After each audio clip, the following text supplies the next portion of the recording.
제가 이게 조선일보를 쭉 넘기면서 봤는데 예.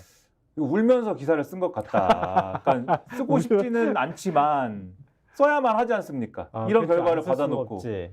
이런 결과를 받아놓고 음. 왜냐하면 이게 예를 들면은 신문이 좀 이따도 말씀드리겠지만 조선일보가 쓸 건 다 썼거든요 오늘. 그러니까 한동훈의 전략도 맞아요. 다 잘못됐고 썼어요. 윤석열도 잘못됐고 정권이 뭐 이래서 되겠느냐 그리고 이후에도 복잡할 것 같다. 이게 뭐 아무것도 안 된다. 여당이 아무것도 할 수도 없다. 뭐 쭉 다 썼는데 그 기사에서 느껴지는 게 그래 다 써야지 이러면서 울면서 그런 느낌이에요 사실은 이게. 그러니까 그동안에 계속 지켜주고 이기라고 막 응원해주고 싶었는데 근데 지적은 안 할 수가 없으니까 이렇게 군데군데 우리가 뭐 칼럼도 김대중 칼럼도 소개했고 뭐 여러 개 칼럼들 소개하면서 조선일보의 본심이 뭔지를 계속 소개해드렸잖아요.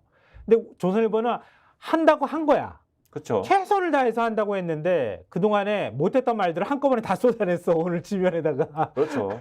그걸 아주 일목요연하게 다 정리를 해버렸더라고요. 그리고 사실 조선일보 최선을 다한 게 그들 입장에서 예. 사전 투표 한 이후에 계속 말씀드렸지만 분석을 포기했거든요 조선일보가. 맞아요. 다른 신문이 막 네? 신문 일면에다가 막 싣고 그럴 때 네? 한 이틀 정도 싹 뺐어. 그렇죠. 투표율이 어떻게 되고 뭐 그러면 어디가 유리하고 그다음에 뭐 어디가 어떻게 될 거고 지역구가 몇 석이 되면 어떻게 되고 하나도 안 썼습니다. 왜 그랬을까? 알았던 거죠. 이건 망한다 분명히. 그치. 망하는 얘기를 써봐야 뭐 하냐. 그냥 조선일보가 영악하다는 게 네? 그런 거야. 야당 욕이나 열심히 일단 맞아. 해놓자. 야당 후보들이 이렇게 문제가 있다는 얘기나 열심히 해놔야 되는 것이다. 이랬던 거죠. 그리고 어쨌든 발을 졌으니까 쓱 빼는 거지 마지막에. 네. 졌으니까 이제는 자 왜 졌는지 다 우리가 쓰겠습니다. 이렇게 이제 울면서 쓰고 있는 거죠. 네. 자 그러면은 왜 졌는가 이 부분에 대해서 패인을 분석하지 않았겠습니까? 왜 선거에서 졌는지 누가 그러면 책임질 거냐 이 부분에 대해서 신문의 시각이 조금씩 엇갈리고 있습니다. 먼저 동아일보 3면 보여주세요. 디올백 이종섭 막판까지 5기 독선 윤 리스크가 패배 자초. 막 동아일보 이를 깎아물고 막 비판한 게 보여 막 제목에. 디올백 이종섭 막판까지 우리가 디올백이라고 계속 표현했잖아. 동아일보만 유일하게 디올백 했는데 보수신문 중에서 이렇게 우리가 얘기했는데 5기 독선으로 그렇게 버팅기더니 윤석열이 결국 다 그 선거 다 망하게 만들어놨어. 이렇게 지금 지적하고 있는 거잖아요. 그렇죠. 그리고 기사에 보면은 그런데 정신을 차릴까 싶은 대목도 있어요. 그런데 막 이렇게 이 시작이 이렇게 됩니다. 이 정도일 줄은 몰랐다. 22대 총선 결과가 국민의힘의 참패로 나타나자 대통령실은 깊은 침묵에 잠겼다. 뭐 이렇게 나오거든요. 그러니까 이 정도일 줄은 몰랐다.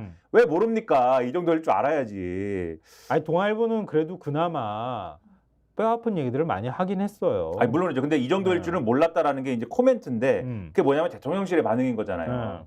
그러니까 대통령실은 그러니까 정신을 차려야 된다 이런 말씀이고. 그다음에 인용한 걸 보면은 이런 얘기들이 내부에서 나온다는 거예요. 여권에서도 국민에게 고개 숙이고 겸손한 모습을 보이기보다 수사하듯 정치를 하는 일방통행식 국정운영 태도와 야당을 대화로 인정하지 않는 윤 대통령의 모습을 향한 성남 민심의 심판이라는 평가가 나왔다. 야권 내에서 나오는 것이다. 라고 얘기를 하는 거고 여권 관계자가 이렇게 얘기했대요. 대통령의 권위주의적 리더십과 불통 논란으로 중도 확장에 실패했다. 총선 국면에서 여당의 지지율 상승 국면마다 불거진 용산발 리스크가 발목을 잡으며 복합적 악재로 작용했다. 이렇게 얘기했다고 하고 다 얘기합니다. 2022년 10월 이태원 헬로윈 참사 문제 해법, 검찰 출신 중심의 국정과 권위적 소통, 그다음에 2030 세계 박람회 그러니까 엑스포, 부산 유치 실패, 의대 정원 2,000명 정당성을 강조한 50분 담화 등 반복적으로 불거진 불통 논란이 패배 주요 요인이라는 지적이 여권에서 나왔다.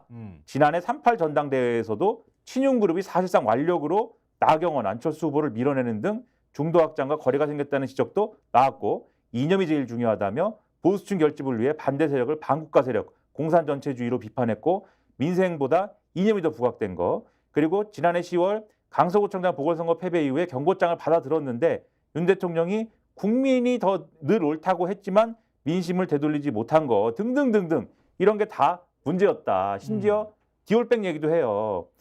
디올백 수수 논란에 대해서도 기자회견 등의 양방향 소통 대신 KBS 앵커와의 단독 대담을 택한 뒤에 사과 없이 대통령과 대통령 부인이 누구한테 박절하게 대하기 어렵다 이렇게 얘기를 했고 그리고 이종섭 전 주 호주 대사 출국 논란 그리고 황상무 전 대통령 시민사회수석 비서관 논란이 부각된 점도 치명타였다.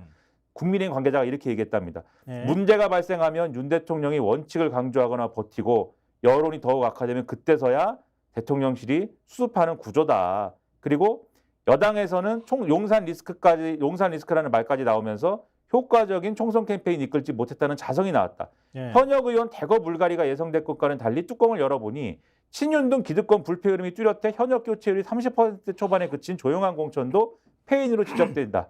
용산의 당정 장악력이 급격히 위축될 것으로 보임에 따라 윤 대통령을 향한 탈당 요구까지 불거질 수 있다는 전망도 나왔다. 다 얘기하는 거예요, 이거를. 그동안에 뭐 부분 얘기했던 걸 한꺼번에 확 쏟아낸 것 같은 그런 느낌이 드는데요. 근데 이거를 어쨌든 동아일보만 하는 게 아니고 다른 조선일보, 일보죠. 중앙일보 다 난리 났습니다, 오늘. 근데 하여튼 동아일보 기사는 매섭게 대통령실 윤석열 대통령을 비판했다 이렇게 뭐 요약하자면 얘기할 수 있을 것 같은데요. 그러면 조선일보는 어떻게 했을까요? 조선일보 치면 보여드릴게요. 용산은 불통, 여당은 전략부재, 보수 지지층도 등 돌렸다 이렇게 해놨는데요. 참 사진도 인상적이다. 빨간 거에 의자에 진짜 멸목만 달랑 앉아 있는 건데 저게 마치 보수 지지층 같은 느낌도 들고 그러는데요. 근데 그 개표 방송 보다가 나가버린 거 아닙니까? 아, 그렇죠. 분위기가 안 나가가지고 좋으니까. 썰렁해가지고 그런 건데 그 방금 전에 말씀하셨던 것처럼 용산의 책임에 관한 부분들은 앞부분에 조금 적고 있어요. 적고 있는데 여당의 전략 부재에 대해서도 상당히 많은 한 3분의 2 정도를 이 부분에 할애를 해서 조선일보가 비판을 하고 있는데요. 그러니까 용산과 한동훈 양쪽으로 비판하는 여당의 전략 부재를 한꺼번에 비판하는 이런 모습을 보였다는 겁니다. 그러니까 이 윤 대통령의 책임 문제를 쭉 이렇게 얘기는 해요.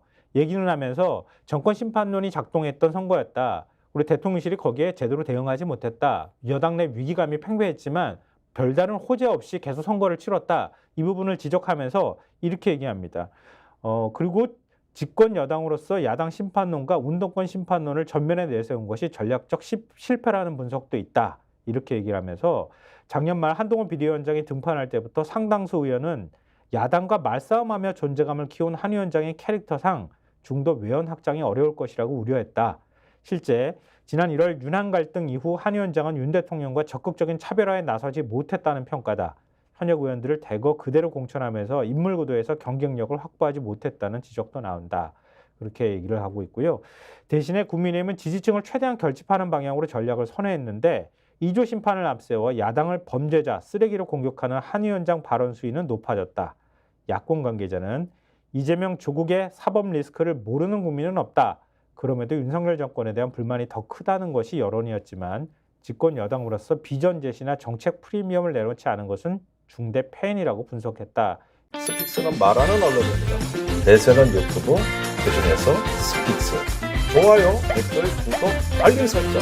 여러분이 저희를 사랑해 주시고 우리가 여러분을 사랑하는 4가지 방법입니다.